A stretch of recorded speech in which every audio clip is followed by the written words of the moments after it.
All right, this is my first time doing a live YouTube video. Anyway, my name is Shayan Zaidi. I'm from IELTS Education. I'll get right to the content of this video, which was about IELTS Cue Card, IELTS Speaking, how to get a good mark there. There's a lot of confusion usually. Should I answer the first question? Should I answer the third? Or should I answer all questions? So guys, we work with IELTS examiners. We have a lot of them on our team here at IELTS Education. They always tell us different things. You know, some examiners say that you have to just make sure to answer the third question or the last question the most because that's the most descriptive. Some of them say just say a little bit on everything. So there's a wide range of opinions. What I always tell students is make sure to answer every question. Nobody's going to complain about that. So just go with every question, take 2 points per question, and answer them, right? So this way you'll make sure that every examiner is happy. Secondly, once you start, you need to have a good introduction. So you could have, today I would like to talk about, but it sounds so common and everybody uses it. So here's a template that you can use every time. You can say, there are many, and one of them is. For example, talk about your favorite trip outside your country. So there are many vacations I've had, and one of them is this. Okay, talk about your favorite car. So there are many cars I've bought in my life, and one of them is this. Okay, so start with there are many, and one of them is. It applies in every kind of cue card or topic you speak on. Now, once you start answering the questions, you know, with each question, you're targeting 2 points, so two answers per question. Let's say, you know, one cue card bullet point says, talk about a person who you met, and the bullet point says, who was this person? So you can say this person was Bob. He belonged to Iran, and that was his nationality since he was born there. Moreover, I met him in grade 1 when we were studying in the math class, right? So I got 2 points about Bob. He was from Iran, and he was studying with me in grade 1. So this is the definition of this person. Now I'll move on to my second question, do 2 points there, move on to the third, and so on. Now, when you're going between questions, make sure to have good connectors. You can use moreover, also, furthermore, likewise, accordingly.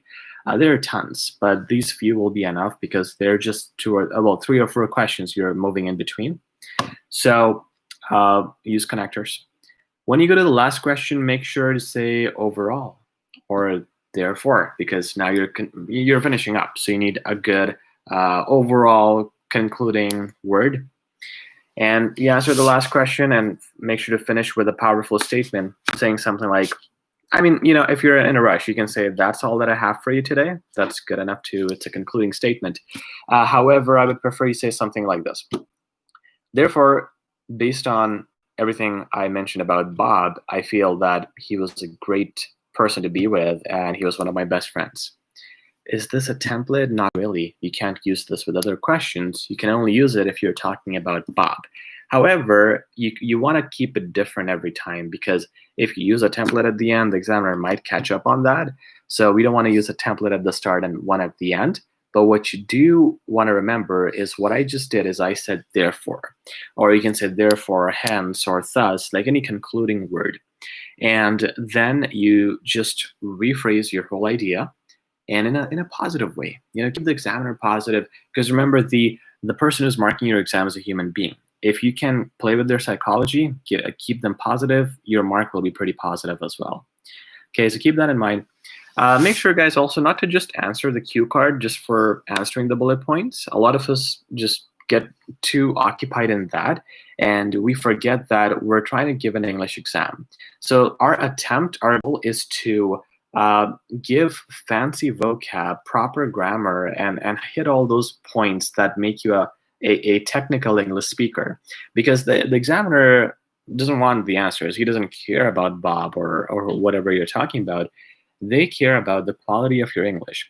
So for the grammar and feedback, make sure you practice lots. You can visit us. We have great tutors if you need any help for your English preparation. www.IELTSeducation.com. The link is in the description. So you can visit us for help on that stuff, or take any tutoring for that matter. But for vocab, make sure to use a range of vocabulary. Using the connectors that I mentioned earlier is already one good thing.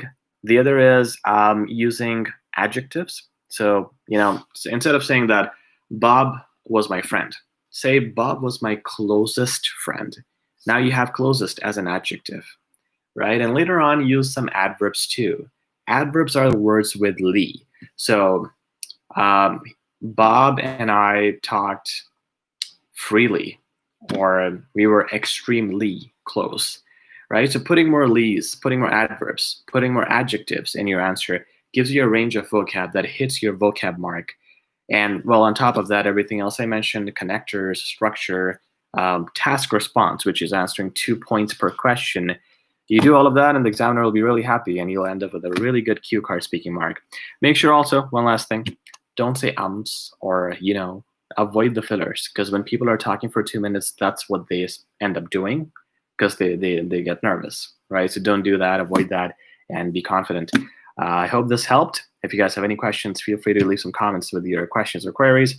And again, you can always message us and get a free session with us at www.8zededucation.com, along with classes, tips, and some free advice as well. Thank you, and have a great day.